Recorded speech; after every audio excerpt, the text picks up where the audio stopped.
What up, YouTube? It's Kurt here, and today I'm going to talk about some research that I did actually playing Pokemon, the trading card game online. And I wanted to study to see if going first really made a difference as to who actually wins. Now, before I get into what I actually found, I'm going to talk about the study a little bit. Basically, I played over 150 games. Precisely in the study, I did 155. I did 155 before I stopped counting, before I found results. I figured that many. It takes a long time to actually do that many matches just straight through.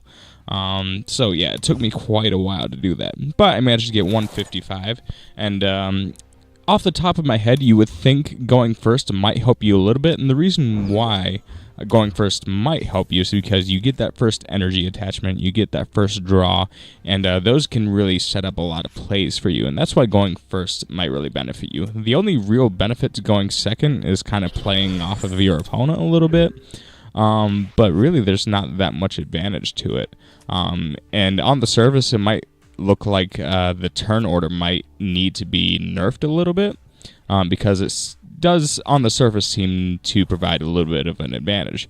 But either way, the deck I used was mostly this deck here, and I would say most decks thrive off of being able to get a good card draw, and that's what my deck is designed to do too. So I feel like a lot of these results will be transferable. What I found is that when I went first, my total record through 100 games of going first, I managed to go 64 and 36. So that is a win percentage of 64%. All right, so yeah, with 64%, it's actually pretty good comparatively. Considering the matchmaking that they do on the online version, I think that's pretty good, because they tend to match you pretty well with people that are supposed to be somewhat around your skill level.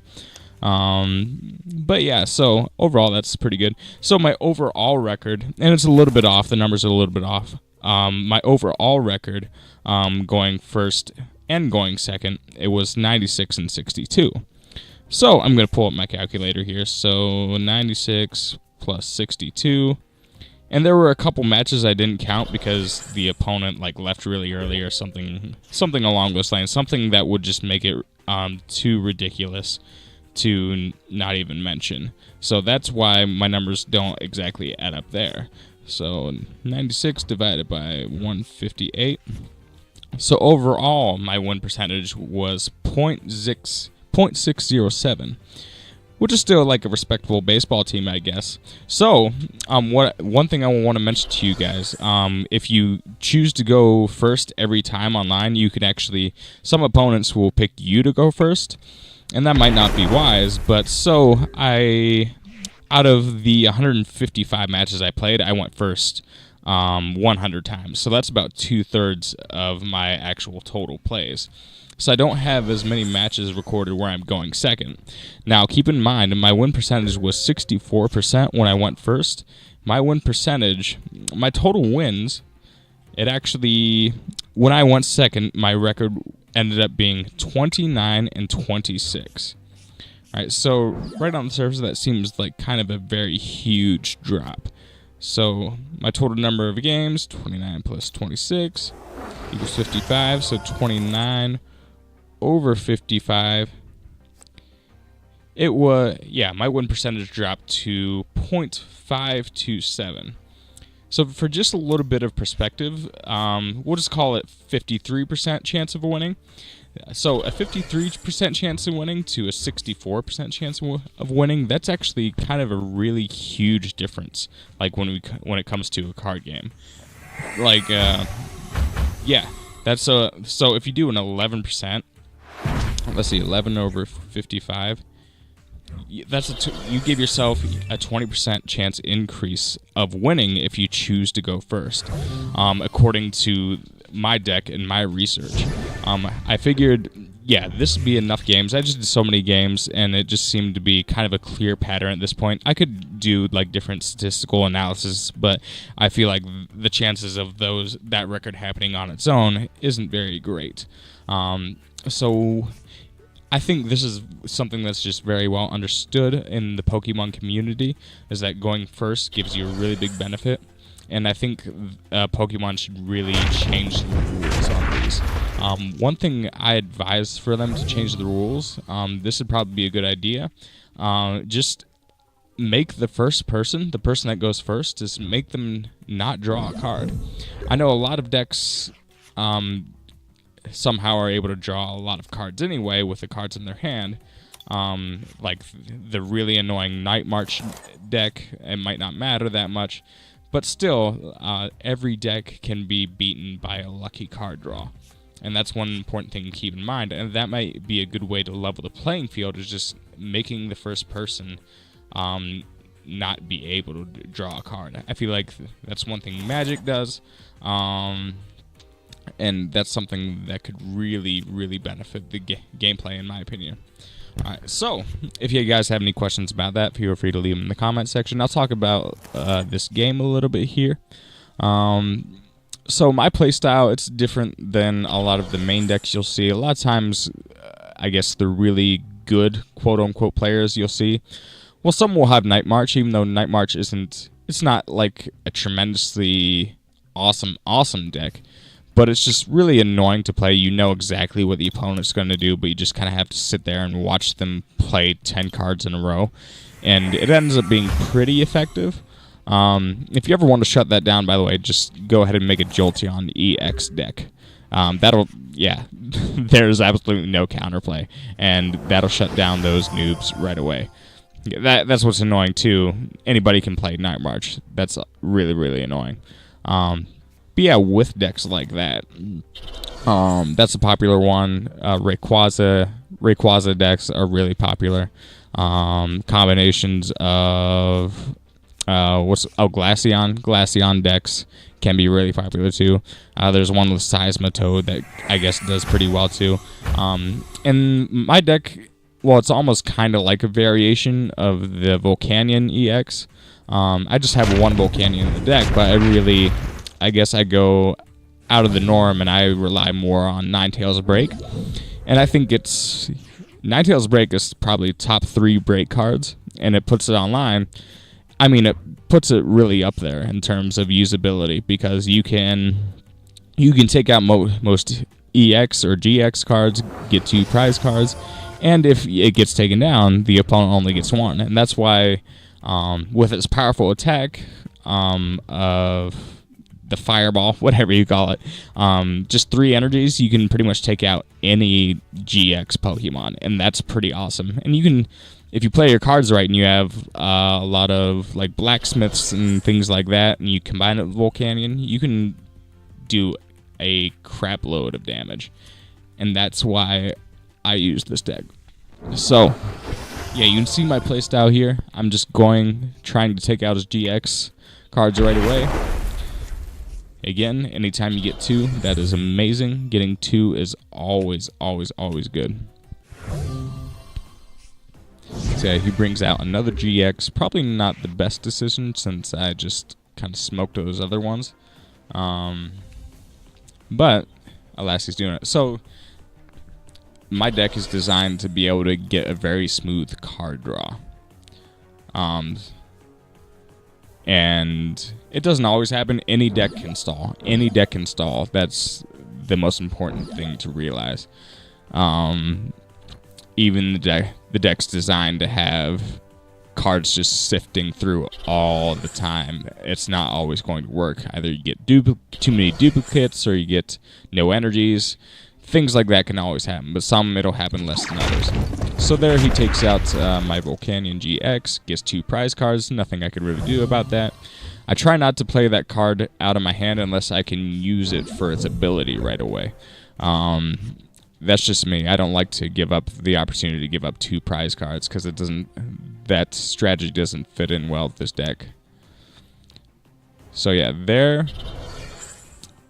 I get out my blacksmith. And boom. 250 damage. That's why this is so awesome. So yeah, going back to the research, guys, that's all I really have to say about the research. From here, I'll just commentate. But again, if you guys have any questions about that, I'm going to leave a photo. Hopefully there's a photo in this video. If there's not, I'll link the photo to my actual tally somewhere else. But again, this took a long time to actually record, and it would be a lot easier if the trading card game actually tracked these stats for you. They don't, so I had to do it. Maybe other people have done it before.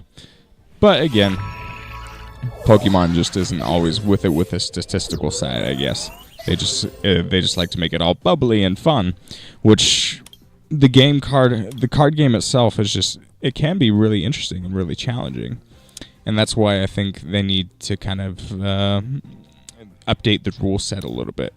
It does appeal to a lot of older people, and I feel like they can appeal to both the young crowd and the older crowd, who are more technically minded, without necessarily ruining it. That's just my opinion. So yeah, I'm gonna do one more match here. Yeah, get some legit cards there. That's the thing about winning a lot. You win a lot, you get a lot better cards. You can beat a lot more people. It's not always fair. So as far as what decks give you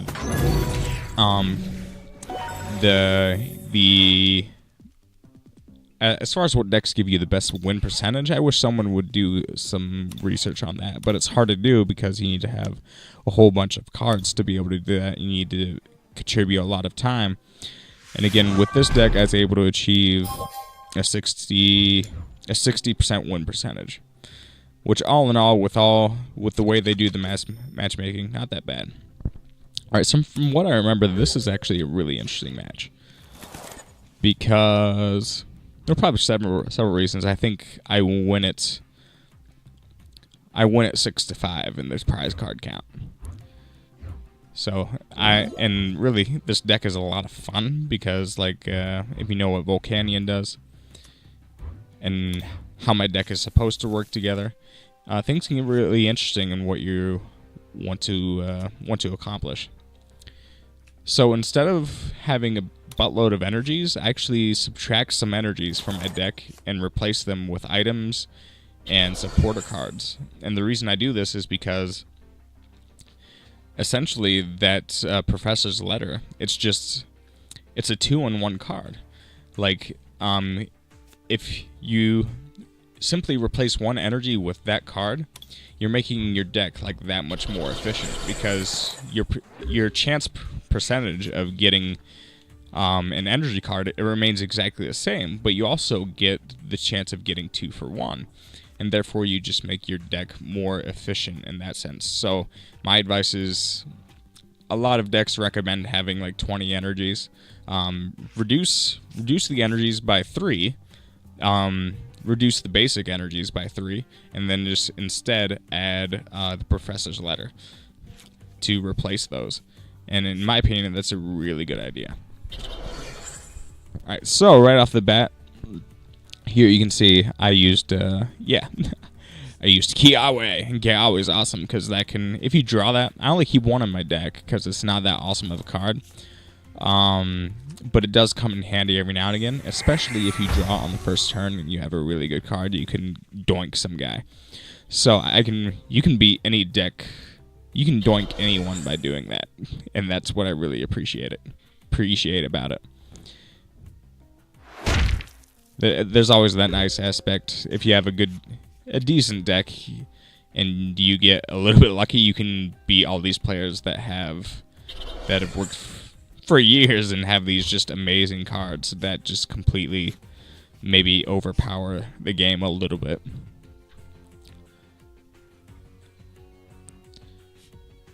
So here, oh yeah, this is a Night March deck. That's why I loved playing this so much. I loved showing it because I love beating Night March decks. I think, generally speaking, how I match up against Night March, I don't know, my win percentage might be a little bit lower. Yeah,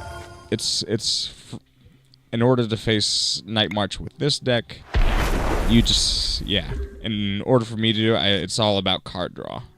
And it's kind of just a toss-up about how the cards will go, and it doesn't work that well if I have evolution Pokemon. It works well if I have my Volcanions going up against it. because a lot of times I can pick off the weaker cards, get my Volcanion EX, yeah, and just get some of those out of the way really quickly, and that ups my chances of doing that. So you can see a very popular card is the Marshadow. The Marshadow EX or GX or whatever it is. That's a very popular card in these decks. And then that Stadium card, very, very, very predictable. It's on. I almost, even if this deck isn't like that OP, I wish, like, I read online like there was almost like a 47% usage rate of this in certain tournaments, and I can cite that if you guys want me to. But to me, that's just so freaking ridiculous. There's almost a point you need to ban things for the sense of creativity, and that's how you keep a game fun. That's how you keep a game interesting. A game is not interesting if you're running into the same decks over and over again. And that is the basis of which you probably should make a change. So they probably should institute a Night March limit, in my opinion. I think they should limit Night March cards to 8. I think 8 would be appropriate. 20 damage for each Night March card. That means the maximum attack you can have with a Marshadow would be 160. And it gives you plenty of counterplay, but also doesn't make it overpowered. Maybe they'll lessen the usage, or I don't think they would ban Night March cards altogether, but I feel like they could put a limit on it, and that would be very acceptable. So here I get my Volcanion going. I take out his Mew EX. Probably not very happy about that. Here's Marshadow again. Already has some damage on it.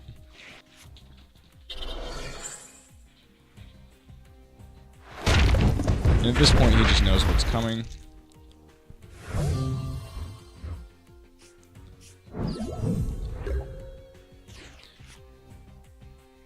And the reason I use Steam up here is so I can actually get, so I can actually use Power Heater, so I can actually get more of the energies back into my bench. So really, that's the advantage of the way I built this deck, is just that you are able to keep energies moving. I move more energies than like 95% of the decks I see. Don't quote me on that, but that's probably a rough estimate. It's just designed to move that. So I do get a lot of like upset victories, quote unquote. I think a lot of people get upset victories, but I get a lot of upset victories specifically for that reason, because the energies tend to overwhelm a lot of the people that have like really good cards. And yeah, a lot of this game is definitely matchup here in the Pokemon trading card game. So that's just hard to deal with. Obviously, there's a huge luck factor. You could have best deck on the planet, but if you go to like actual tournament play, again, if you get bad coin flips, if you constantly go second, not much you can do about that. If you constantly go second, you get those awful coin flips where you get all the tails and they get all the heads. That's actually not all that uncommon. You get knocked out in the first round, even if you have an excellent deck. So like cards like Heracross. Heracross has the ability Guts, so it can just pretty much stay in perpetually. So some of these cards they probably need to nerf, in my opinion. So like the cards that take no damage from evolution Pokemon. Ooh, got a win there. Yeah, the cards that take no damage from evolution Pokemon, I feel like those are the ones that need nerfed the most, because that's what this game is all about. It's about actually evolving your mons and being able to, yeah, keep some flow going that way. And I think that's kind of a game-breaking dynamic. Alright, so that's all I have for this video, guys. Hopefully you enjoyed the video. Hopefully you enjoyed the research. And again, if you have any questions, comments, concerns, feel free to leave them in the comment section. So I appreciate it, guys.